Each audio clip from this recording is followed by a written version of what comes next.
Okay, you might not hit every fairway, but if you stop making these huge mistakes, you'll get most of them. So I've been tracking my stats lately and working on some things in my game to help tighten things up. And here is what I want to show you. I've been hitting 60% of my greens in regulation. It's pretty good. But here's what I love is that I am now hitting 70% of my fairways. For me, I mean, that's fantastic because I just, my scores blow up as I go in the bushes. Most people's do.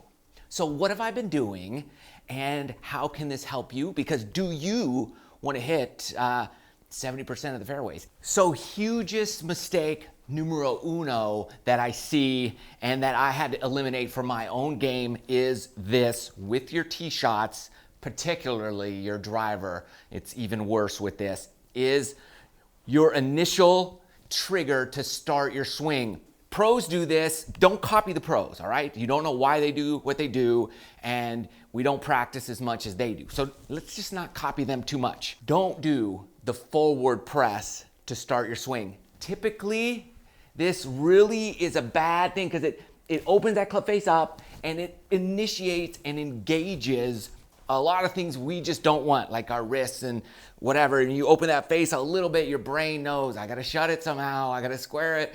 And so this little thing is going to be huge problem at impact. And that's creates a lot of issues here. So instead of this, here's what I want you to do. We gotta find anything else other than the forward press. And I guarantee you, many of you do it, you don't even know you do it. So practice something else and video yourself because you gotta get rid of that. Here's what we're gonna do. I like to do little bounce move is good. Just so that you can do it with your knees. If you have to forward press your knees, not your hands, okay? So just, that's fine. This is not fine.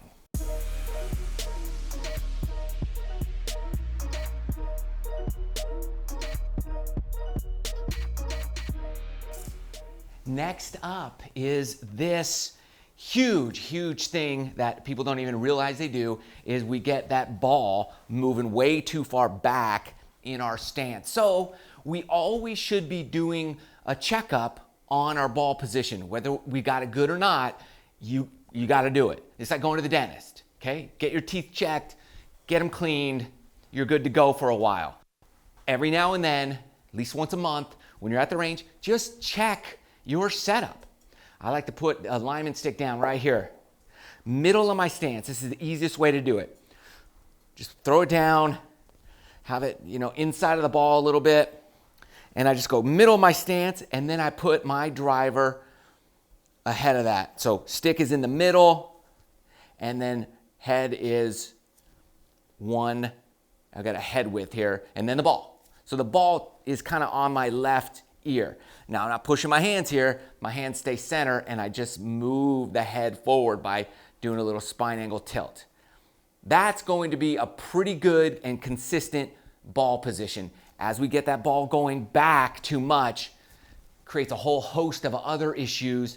But if we just get it off that left ear, we're good to go. Just put an alignment stick down in the middle of your stance, or if you wish, put it right on where that ball is. That would be ideal, just inside of that left heel with the stick, and then that's usually off the left ear. You're good to go here. That's checkup number 2, because you never, ever want to get that ball moving too far back in your stance. Next huge mistake that we're making is this. We're trying to hit the ball high up on the club head. High up on the club face, right? We're told that we want to strike it above the equator of the driver. And that is true. That's for optimal results. So what we do is we're thinking about hitting it high on the club face, and quite often you can have everything good and you just got the wrong mind thought, and this is what happens. All right, so not horrible drive, but it carried 220, and well, that's not good, right? And my swing speed's kind of down, but let's look at where I hit it on the club face and see what that result produced.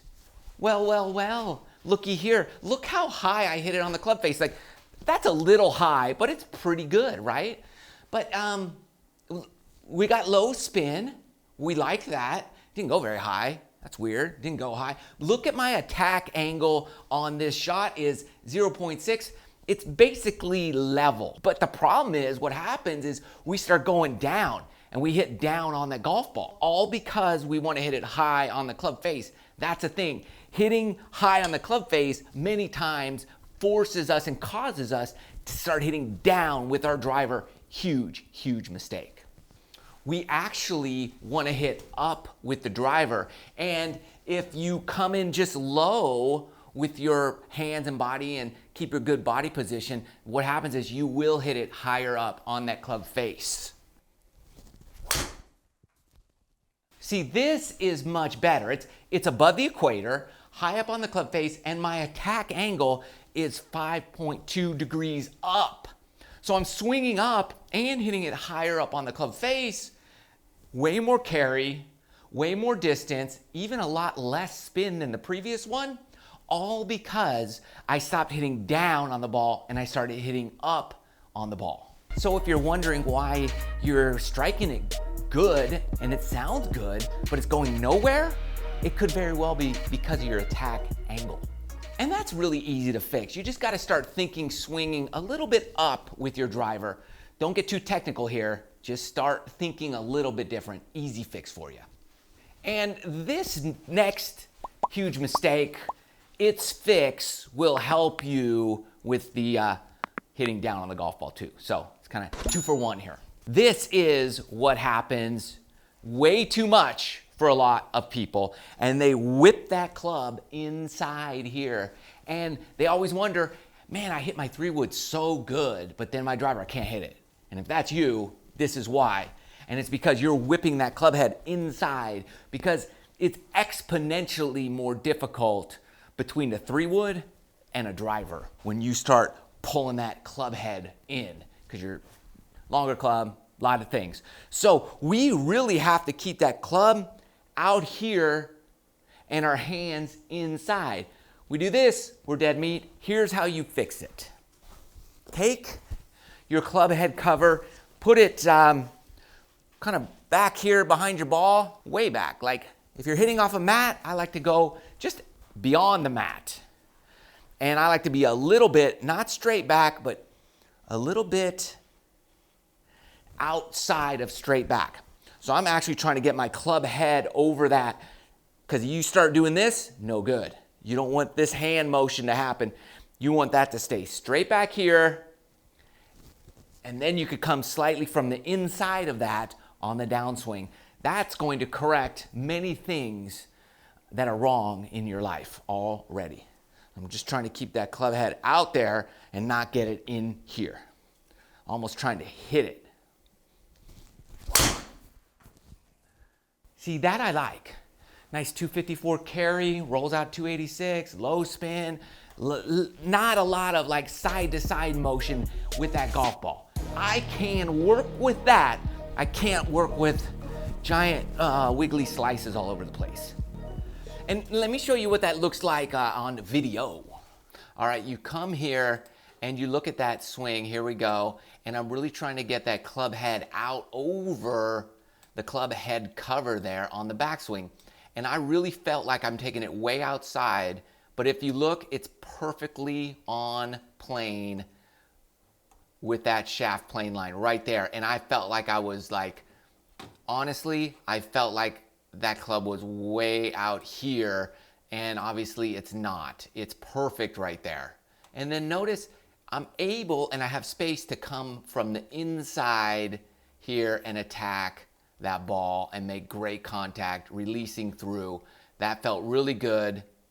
And face on, it looks, in my opinion, like that's a great looking consistent swing for me. And that produces a pretty good result. I can work with and find fairways. Last but not least, because there's many more huge mistakes we don't want to make, is we always just tee it up the same exact thing all the time. Many times I have a fairway finder shot, and you got to have that if you want to find fairways on tough holes. I'm going to lower my tee height here pretty low. That's a little low, but we have to practice teeing it up really low and choking down, let's say, an inch on the driver.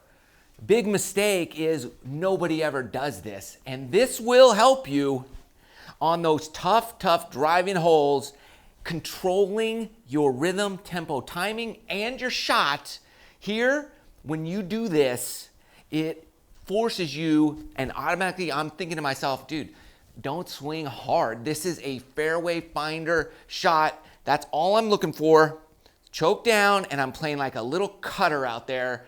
That's my fairway finder shot. Look at that.